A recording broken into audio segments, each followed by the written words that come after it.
Hello, ഇന്ന് നമുക്കൊരു special സാധനം കിട്ടിയിട്ടുണ്ട് കേട്ടോ. രാവിലെ മുറ്റത്തിറങ്ങിയപ്പോഴത്തേക്കിനും മരത്തിൻ്റെ ചുവട്ടിൽ നിൽക്കുന്നത് കണ്ടപ്പോൾ തന്നെ ചെന്ന് മൊത്തത്തിൽ പഴിച്ചെടുത്ത്. രാവിലെ കിട്ടിയതാണ്. നമുക്ക് കൂണ് കിട്ടാനുള്ള സമയം ആകുന്നേ ഉള്ളൂ. എന്നിരുന്നാലും ഇത് കിട്ടി. നല്ലേറെ ഉണ്ട്. ഇത്രയും ഉണ്ട്. ഇത് ഒരുക്കി എടുക്കുമ്പോൾ 1 മണിക്കൂർ മിച്ചമാകും.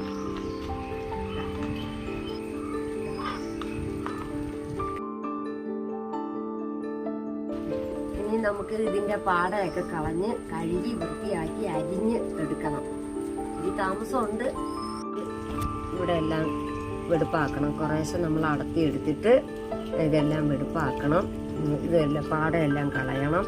പിന്നെ ഇതിൻ്റെ തണ്ടിൻ്റെ ഇതെല്ലാം കളഞ്ഞ് ക്ലീനാക്കി എടുക്കണം. നമ്മൾ കൈ കൊണ്ട് ഒടിച്ചാലും ഇത് എടുക്കാൻ പറ്റും. നല്ല സൂപ്പർ സാധനമാണ്.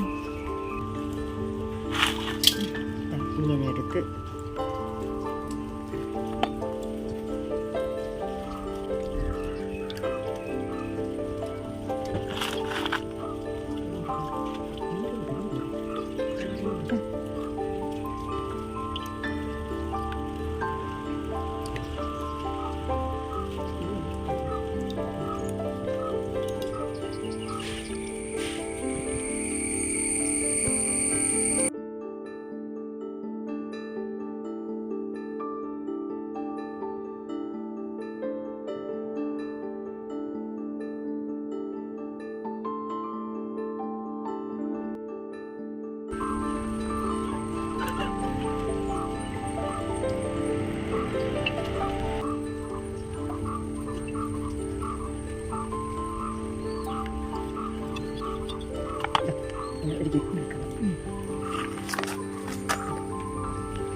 ഇത് ഒരുക്കി എടുത്തിട്ടുണ്ട്. ഇച്ചിരി നേരം താമസിച്ചു. നമ്മള് കഴുകി വൃത്തിയാക്കാൻ പോവുകയാണ്. വെള്ളം ഒഴിച്ചു കൊടുത്തോണ്ടിരിക്കുകയാണ്.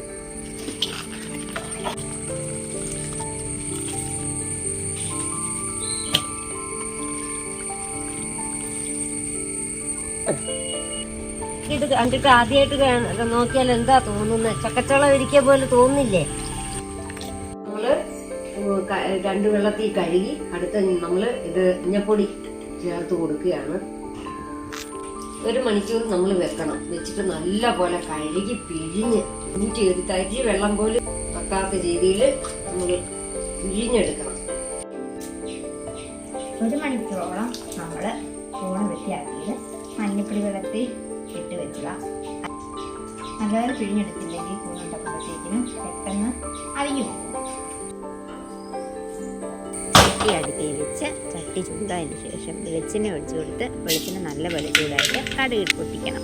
കടുക് പൊട്ടിച്ചിട്ട് അതിലേക്ക് വെളുത്തുള്ളി ചതച്ചിട്ട് കരിവേപ്പിലയിട്ട് കടുക് വറുത്ത് അരിഞ്ഞു വെച്ചിരിക്കുന്ന സവോളയും പച്ചമുളകും ഇട്ട് വഴറ്റി കൊടുക്കണം. ആവശ്യത്തിന് മഞ്ഞൾപ്പൊടി ഇട്ട് കൊടുക്കാം. അടുത്തത് മീറ്റ് മസാല ഇടുന്നുണ്ട്. അത് ആവശ്യത്തിനിടാം. കൂണിന് എപ്പോഴും നല്ലത് മീറ്റ് മസാലയാണ്. പിന്നെ ചതച്ച് വെച്ചിരിക്കുന്ന വറ്റൽമുളകും കൂടെ ഇട്ട് കൊടുക്കണം.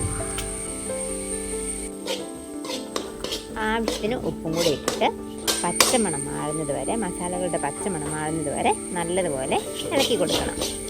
നല്ല മണമാണ് കേട്ടോ ഇതൊക്കെ നോക്കുമ്പോഴത്തേക്കും. പച്ചമണമൊക്കെ മാറിയിട്ടുണ്ട്. തേങ്ങയും കൂടെ ഇടാം. ഇനി നമുക്ക് പിഴിഞ്ഞ് വെച്ചിരിക്കുന്ന കൂണിട്ട് കൊടുക്കാം.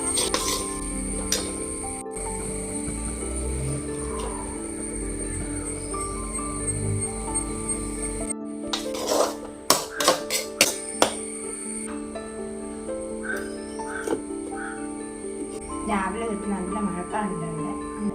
നമ്മുടെ കൂണെല്ലാം മസാലയൊക്കെ ചേർത്ത് നല്ലപോലെ ഇളക്കിയിട്ട് വേകാൻ വേണ്ടി അടച്ചു വെച്ചിരിക്കുക. നമുക്കൊരു 5-10 മിനിറ്റ് മതി കൂണ് വെന്തോളൂ. പിന്നെ കൂണ് ഇതാകുമ്പോഴത്തേക്കിന് ഇച്ചിരി വെള്ളം കാണും. ആ വെള്ളമൊക്കെ ഒന്ന് വറ്റിച്ച് നല്ലപോലെ നാക്കാവേ. പിന്നെ ഇത് വേകട്ടെ. 10 മിനിറ്റ് ശേഷം നമുക്ക് തുറന്ന് നോക്കാം. കൂണിൽ നിന്ന് കുറച്ച് വെള്ളം ഇറങ്ങിയിട്ടുണ്ട്. എങ്ങനെയൊക്കെ നമ്മൾ പിഴിഞ്ഞാലും കുറച്ച് വെള്ളം കൂണിൽ നിന്ന് ഇറങ്ങും. ഇനി ഇത് കുറച്ച് നേരം തുറന്ന് വെച്ചാൽ മതി.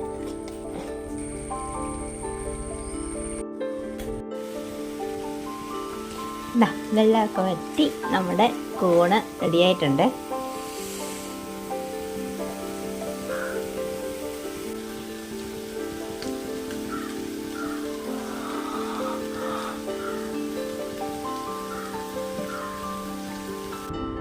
ചോറ്